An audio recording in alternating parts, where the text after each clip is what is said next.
busting bombs and how it sort of like burrows into the ground, these 30,000-pound explosive devices. Can you talk more about how that would work in this sort of situation and what it specifically needs to get to in the ground? Yeah, some people may say, well, wait a minute, the B-2 is a stealth bomber. It goes in where you have very heavy air defenses, where enemy radars would be able to see it. And so why is it being used in Iran when we know that the Israelis have taken down all of the air defense systems? That's because this MOAB, this hardened penetrator that can go up to 200 feet below the ground, can only be carried by the B-2. So the B-52 has carried it before, but the weapon system itself is only certified to fly on the B-2. So this is why the B-2s had to go in to use these bunker-busting bombs. So the whole idea is that of the 30,000 pounds, only 5,000 pounds are explosives. Most of it is a very hardened case because it has to punch through rock and dirt, and it has to push all that force down many layers. It actually has a fuse that can sense going through various layers. And so the idea here is that they've got to collapse those big, massive halls that we've actually seen pictures with because the IAEA has been in there. Collapse these halls and collapse dirt on top of these centrifuges that were enriching uranium to a weapons quality capability. So,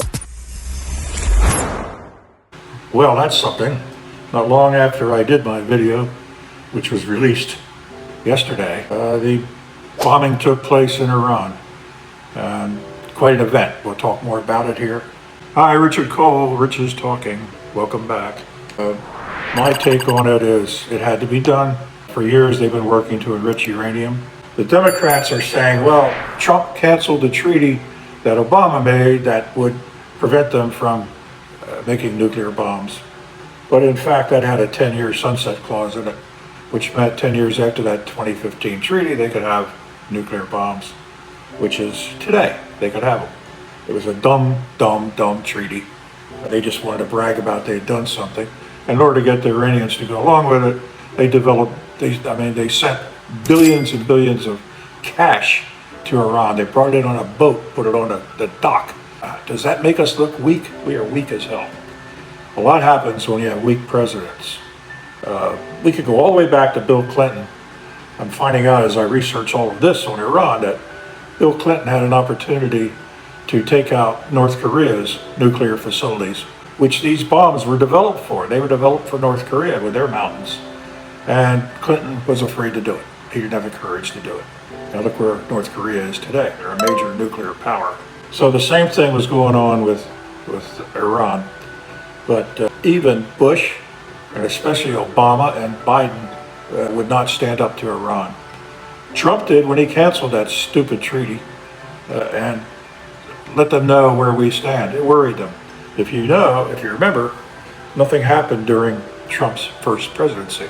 During Obama's, Russia went in and took over Crimea, and Obama did nothing about it. Then, after Trump was out of office and Biden was in, Russia went in and invaded Ukraine. So now that they see strength from this country again, I can tell you nothing's going to happen. I think Taiwan is pretty safe. Other Asian countries are safe because Russia and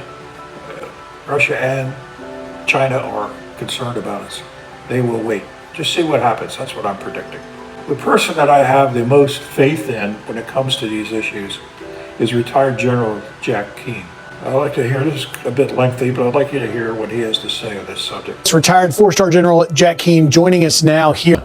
Well, first of all, we got a congratulations to our troops in that execution, and the complexity of that operation is obvious. And also, let's commend the President of the United States. He showed enormous strategic patience in trying to work this with the Iranians so that they would dismantle their nuclear enterprise.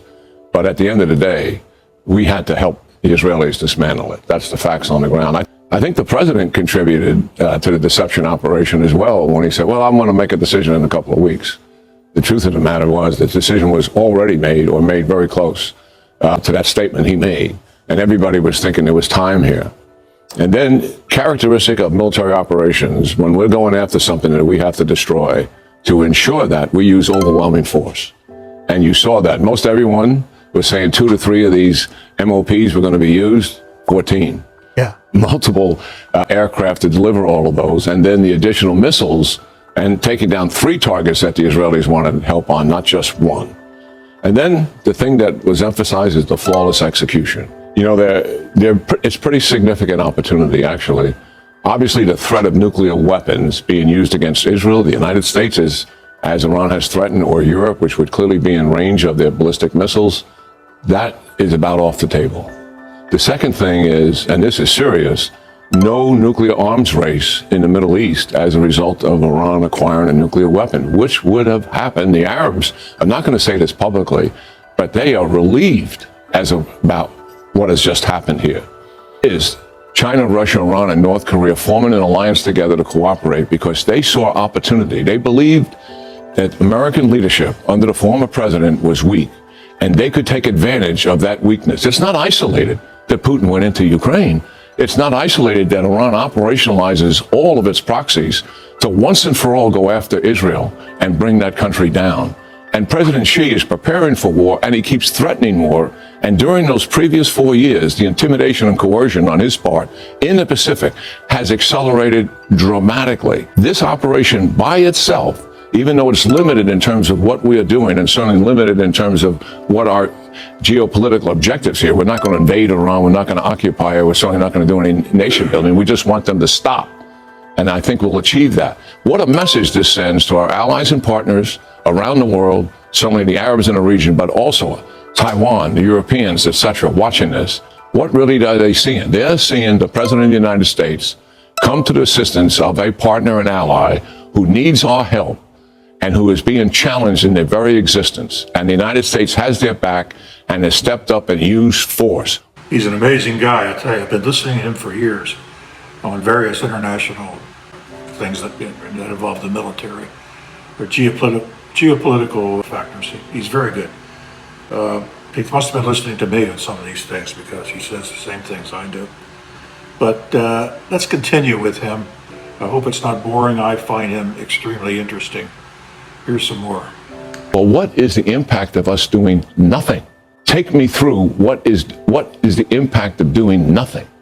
And that is what leads you to overcome your fear, which is a natural human experience when you're dealing with these and you're president of the United States and you have people's lives at risk, literally based on your decision here. But when you ask that question and you get the response and the danger it meant to Israel, the danger to the American people writ large, and the danger it meant to the Europeans, our soldiers are in uniform and we're expecting them to take risks. They have come forward and put their life on the line to defend this country. Well, this isn't a live broadcast, but almost. Just as I was wrapping up here, saying I wonder what's going to happen next from Iran, well, they attacked our air base in Qatar. It's called Al Udeid Air Base. I've never heard of it. But we've got a lot of troops there. But the announcement is that no one was hurt. There were no casualties. They haven't said about damage yet that I have heard. So they have responded. If that's all there is, no casualties and limited damage, I think it'd be best if we don't retaliate, including Israel. Otherwise, sort of be going back and forth and then build up. Maybe this is this. We've given them a big slap in the face and they've put a roller to our knuckles, and that's about it. But one of the things that we're wondering about is if they would change the regime. And as I've said different times, there's no indication that the people are uprising.